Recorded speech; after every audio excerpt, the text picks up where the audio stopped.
Bienvenue dans mon podcast Intuition créative. Je suis Anne-Laure, graphiste intuitive, fondatrice de Studio Eucalyptus. J'accompagne les entrepreneurs dans leur communication alignée en créant leur identité de marque, leur site web et leur direction artistique.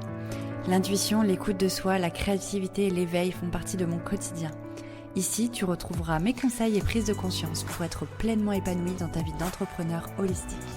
Tu peux me retrouver sur Instagram en suivant Studio Eucalyptus. Là-bas, tu y retrouveras mon quotidien, mes conseils en tant que graphiste et directrice artistique.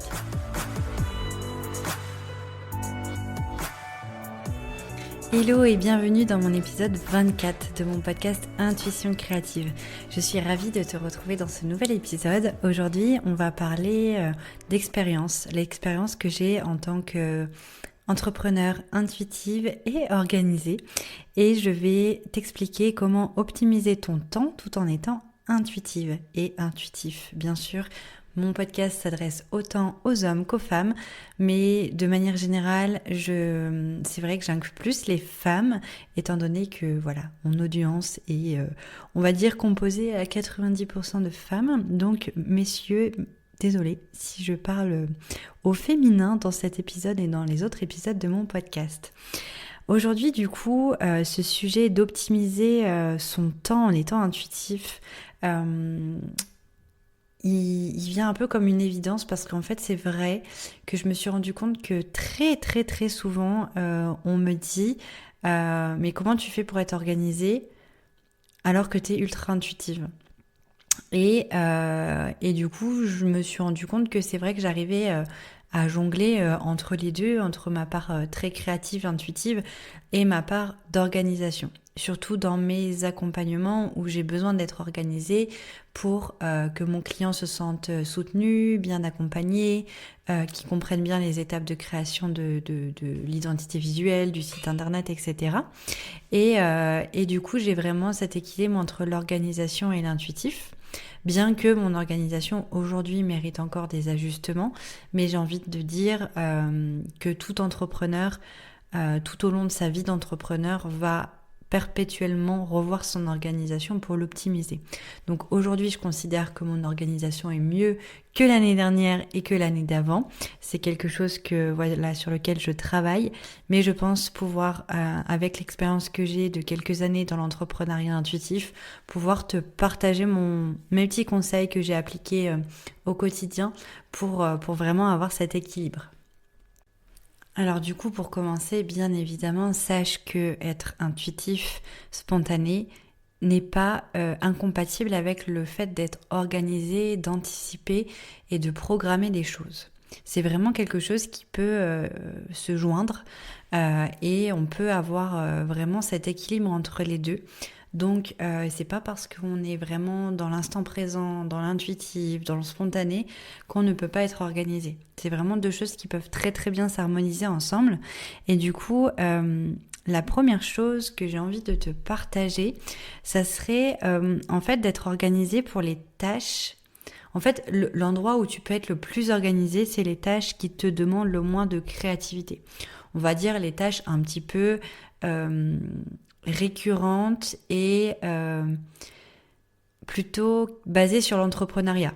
Par exemple, faire sa comptabilité, répondre aux mails, faire ses devis, faire ses factures, toutes ces tâches qui sont pas très fun, je te l'accorde, clairement, mais sur lesquelles du coup, il n'y a pas vraiment d'intuitif.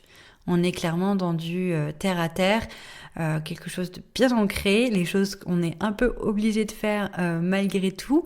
Et du coup, sur ça, c'est vraiment des tâches en fait sur lesquelles on peut vraiment optimiser son organisation parce que c'est des tâches qu'on est obligé de faire et qui nous demandent pas d'être créatif, qui nous demandent pas d'être dans un certain mood ou autre. Et du coup, là-dessus, vraiment optimiser au mieux son organisation. Donc peut-être en fonction de ta comptabilité, créer une demi-journée où tu sais que tu fais toute ta compta, où tu sais que il y a 1 heure le matin, 1 heure l'après-midi où tu sens que tu es assez productive, assez concentrée, et tu vas condenser ces tâches-là sur ces créneaux-là. Et ça va te permettre déjà de de libérer, on va dire, de la place dans ta to-do list et de retirer voilà, toutes les tâches qui ne demandent pas forcément d'intuitif. Et du coup, ça renvoie un petit peu au point 2 qui est de batcher en fait les tâches récurrentes. Batcher, c'est de condenser sur une plage horaire la même tâche. C'est-à-dire, en exemple, ça serait... je cherche un exemple pertinent. Ça serait d'écrire les descriptions de tes posts Instagram. Plutôt que de faire un à un et du coup de revenir souvent dessus, de te replonger dans cette démarche-là, ça serait vraiment de faire tout d'un coup. Donc, admettons, tu prends un moment et tu te dis, ok, moi j'ai ça et ça, ça et ça à transmettre sur les réseaux pour parler de ce que je fais, de ce que j'offre et de qui je suis. Tu mets tes idées et là tu vas noter toutes les descriptions d'un seul coup.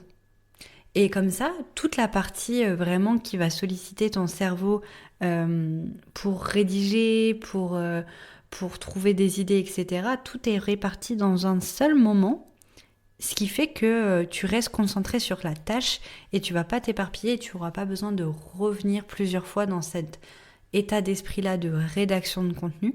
Et du coup, ça te permet d'optimiser ton temps parce que tu seras vraiment dans une bulle où tu seras focus là-dessus.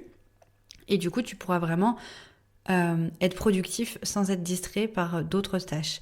Donc, je te conseille, quand tu fais du batching de tâches, que ce soit de la création de contenu, de la comptabilité, ça marche aussi pour la cuisine, c'est de rester focus là-dessus. Donc, de retirer les notifications, de retirer toute petite chose qui pourrait venir parasiter ta concentration et de rester focus là-dessus.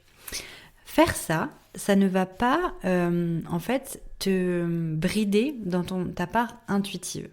C'est-à-dire, tu vas avoir optimisé ton temps en faisant toutes les tâches qui sont identiques en même temps. Mais ça ne veut pas dire que tout ce que tu as produit doit être, je reprends l'exemple de la création de contenu, doit être publié obligatoirement dans les semaines à venir, à telle date, etc., etc. L'optimisation de ton temps se fait parce que tu as préparé à l'avance, mais l'intuitif peut se faire dans le sens où t'as comme une caisse avec toutes les petites choses que tu peux publier, mais ça n'empêche pas que tu peux prendre autre chose et le publier entre deux. Et peut-être que cette boîte, en fait, avec toutes les choses que tu auras rédigées, tu pourras piocher dedans au fur et à mesure, et du coup publier de manière spontanée sur tes réseaux sociaux, par exemple, soit les programmer, mais peut-être déprogrammer certaines choses parce qu'en fonction du mood, tu te rends compte que c'est pas du tout spontané et pas assez intuitif pour toi, et du coup décaler une publication que tu aurais prévue pour mettre quelque chose qui vient un peu plus du cœur, peut-être publier quelque chose que tu viens de vivre, que tu penses que ça va apporter de la valeur à ton audience, etc.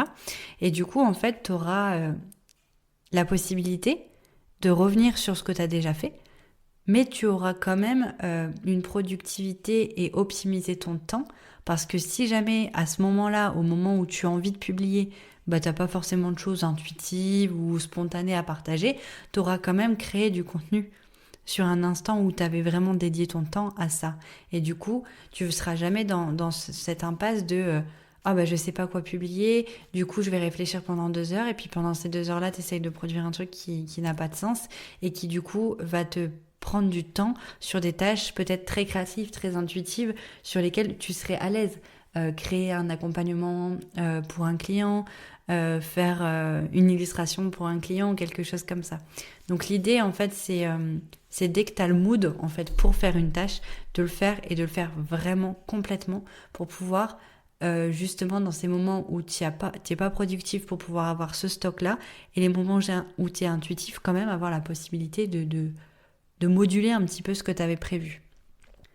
Donc là, c'est vrai que mon exemple, il est très basé sur la stratégie de contenu et la publication, la programmation sur les réseaux sociaux, etc. Mais ça peut se faire pour tout, en fait. L'idée, c'est vraiment de faire, en fait, en fonction du moment dans la semaine, du moment dans le mois, du moment peut-être une période, une saison aussi qui fait que tu es plus productif pour quelque chose, plus intuitif pour l'autre. Et du coup, en fait, le fait d'être en fait en observation de ces temps-là et d'être OK avec par exemple, admettons, tu te réveilles un matin et tu devais faire une tâche. Tu devais, par exemple, travailler, moi je vais donner mon exemple, je devais travailler sur une identité visuelle. Mais en fait, quand je me réveille, je me rends compte que c'est pas OK pour moi. C'est pas OK pour moi parce que je suis pas créative et que j'ai besoin de faire des choses un peu plus, on va dire business, gestion de mon site internet ou quelque chose comme ça. C'est de me dire, OK, en fait, j'avais prévu effectivement d'être créative, mais on est lundi matin et lundi matin, en fait, je suis pas du tout dans ma créativité, c'est nouvelle semaine, etc. Donc, en fait, je vais plutôt faire de la gestion d'entreprise. Et puis je vais me rendre compte que en fait c'est systématique, que tous les lundis matins en fait je suis pas du tout dans le mood créatif et du coup pas du tout dans mon intuition, mais que j'ai besoin de faire de la compta, du business, etc. Et bah du coup en observant et peut-être en faisant du journaling et en notant ça assez régulièrement, je vais me rendre compte que et ben en fait je suis pas faite pour faire ce genre de tâches intuitives le lundi matin et que du coup je vais me réorganiser pas en me forçant à faire ça parce que j'avais dit qu'il fallait absolument le faire à telle date pour mon client, mais plutôt me dire bah ok en fait je vais faire autrement, je vais m'organiser autrement parce que je sais que ce que je vais si je fais cette tâche-là le lundi matin alors que je suis pas faite pour ça, je vais mettre 4 heures, alors que si le mercredi après-midi je suis hyper créative, et ben je vais peut-être mettre qu'1 heure. Et du coup, c'est voilà, être beaucoup en observation aussi de qui on est, de nos fluctuations, de nos façons de travailler, de notre façon d'être productive, à quel moment de la semaine, à quel moment de la journée, à quel moment du mois, en fonction des saisons aussi. Parce que optimiser son temps, c'est aussi, si tu as un gros lancement d'une nouvelle offre à faire et que tu sais que l'hiver, tu es en mode ermite et que tu n'as pas du tout ta productivité et tout, bah mettre plutôt des tâches plus cool à ce moment-là et faire un lancement au printemps. Et à contrario, bien que les saisons pas nous imposent, mais on se dit que l'hiver on est plutôt voilà dans notre grotte, que le printemps on va rayonner, etc. Il y en a où ça fonctionne pas. Moi je sais que l'hiver dernier, j'étais au mois de décembre, j'étais hyper productive, j'avais envie de faire plein de trucs et tout. Et ben du coup j'ai créé des choses, j'ai créé des nouvelles offres que j'ai laissé voilà mûrir, mais j'étais vraiment dans la création à ce moment-là parce que c'était ok. Et du coup, ça ramène de l'intuitif. Parce que j'ai envie de dire que l'optimisation de son temps, si on lit tout ce qu'on envoie sur Internet et qu'on se focalise sur les saisons, et ben l'hiver on est cool, le printemps on produit à fond quoi. Mais non, si ton intuition te dit que tu as envie et que ton retour d'expérience aussi d'une année ou deux d'entrepreneuriat te dit que en fait à tel moment de l'année toi t'es productive, vas-y. Et du coup ça me fait vraiment une optimisation de ton énergie et de ton temps grâce à ton intuition et ton observation de qui tu es et de comment tu fonctionnes toi.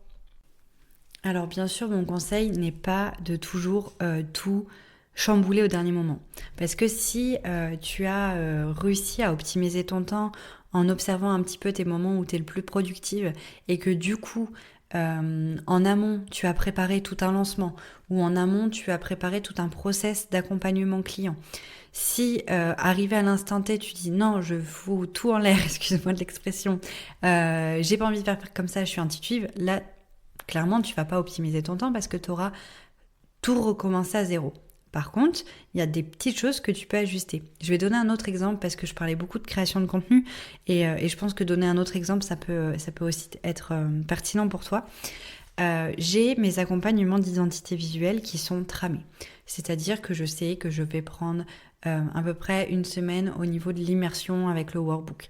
Après, une semaine avec les mood boards où j'en propose 2. Après, je vais avoir aussi la création des concepts créatifs. En général, je dis aux clients que c'est entre 2-3 semaines, ça varie. Ensuite, j'ai la création des ajustements et la création de la charte graphique, etc.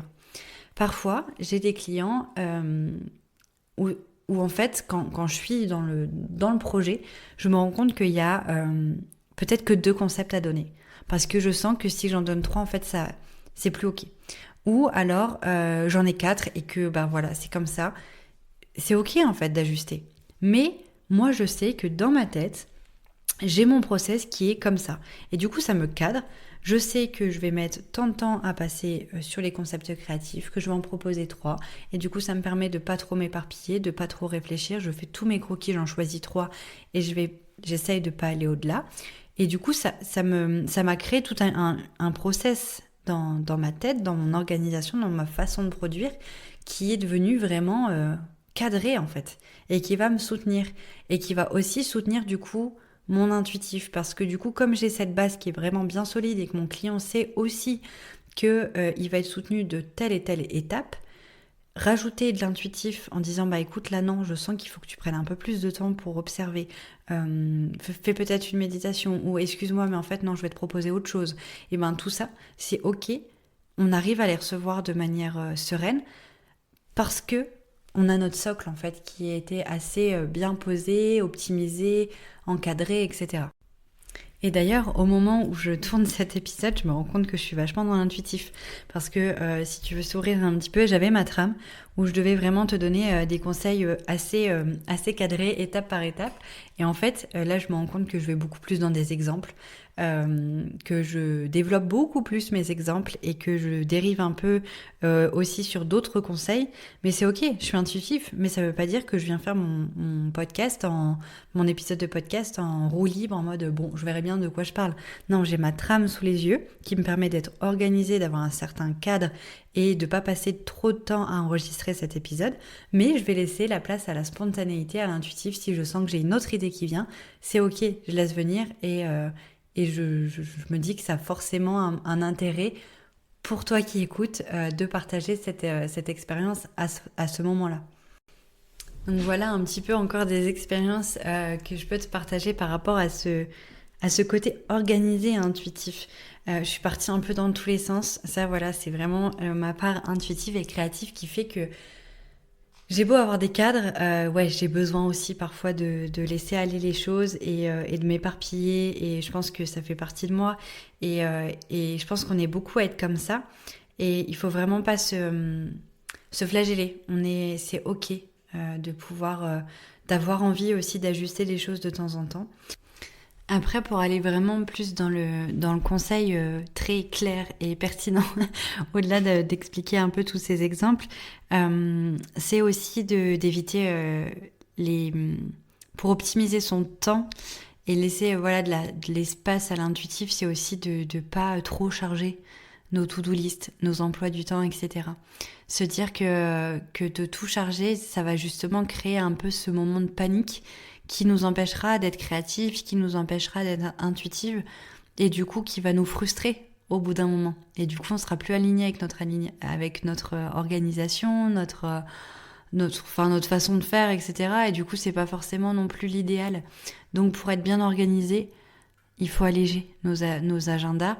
Et je pense fort à mon amie Charlotte qui m'a sorti plus d'une fois de périodes de stress et de me sentir parfois submergée parce que j'avais tellement de choses à faire et que j'étais tellement éparpillée dans plein de choses, j'étais plus ok, du coup je stressais, du coup je me sentais mal et tout. Et du coup elle m'a donné un super conseil que je me permets de partager, c'est de mettre 3 grandes priorités par semaine et c'est tout quoi, de pas aller au-delà. Et du coup ça permet vraiment d'avoir plus de temps dans son agenda pour mettre la place à l'intuitif. Du coup, c'est que 3 grandes tâches qu'on a planifiées dans notre semaine, et d'optimiser, découper ces tâches sur des plages temps assez fixes dans son agenda, on va dire, dans un premier temps, pour optimiser la production. Donc déjà, ça va éviter de passer 4 semaines à faire une tâche qu'on aurait pu faire en une semaine, parce que comme c'est la priorité, on va se focus peut-être tous les jours un petit peu sur cette tâche-là. Et du coup, on optimise son temps parce qu'on n'est pas repoussé à procrastiner, etc. Parce qu'on est focus. Et on a ce temps à côté pour faire des tâches plus intuitives et peut-être réajuster. Se dire, si le dimanche, moi je sais que je suis du team du dimanche à programmer ma semaine, Si le dimanche j'ai programmé un truc et que le lundi en fait je sais pas il s'est passé un truc ou que j'ai un imprévu et que cette tâche prioritaire je sens que c'est pas du tout ok de la faire dans cette semaine-là, de se dire ok ça sera la tâche prioritaire de la semaine d'après, c'est pas grave, et de rester focus sur les deux autres. Donc voilà encore un petit exemple que je peux vivre au quotidien qui me permet d'être vraiment équilibrée dans ces deux choses-là, enfin dans l'intuitif et l'organisation. Et puis, qu'est-ce que je pourrais te partager d'autre? J'ai tellement de choses en fait, d'ajustements que je fais depuis plusieurs mois, années pour vraiment trouver mon équilibre dans tout ça. Je pourrais papoter vraiment, vraiment très longtemps à ce sujet. Mais du coup, je pense que pour revenir sur ces tâches, tant qu'elles sont faites en fin de semaine, c'est ok. Ça nous permet voilà, de savoir quelle direction on donne à notre semaine pour atteindre notre objectif de tâches, de productivité, mais de se laisser la possibilité, si un mercredi après-midi finalement on a envie de faire autre chose, on fait autre chose, quoi. Donc voilà, j'espère que je t'ai pas trop embrouillée avec mes conseils et mon cerveau qui part dans tous les petits exemples et les petites situations dans lesquelles je me suis retrouvée ces derniers mois. J'espère que du coup ces petits conseils t'auront aidé. Je pense que c'est des épisodes un épisode que je pourrais refaire assez régulièrement dès que j'ai des nouveaux, que j'ai trouvé des nouvelles choses encore pour être encore plus alignée entre mon organisation, mon temps et mon intuition et ma spontanéité. Mais à date, voilà, j'espère qu'il t'aura apporté des réponses et peut-être des idées pour revoir ton organisation et laisser part à ton intuition qui est le meilleur de tes guides. Je te dis à très bientôt, à la semaine prochaine pour un nouvel épisode et je te remercie d'avoir écouté cet épisode jusqu'au bout.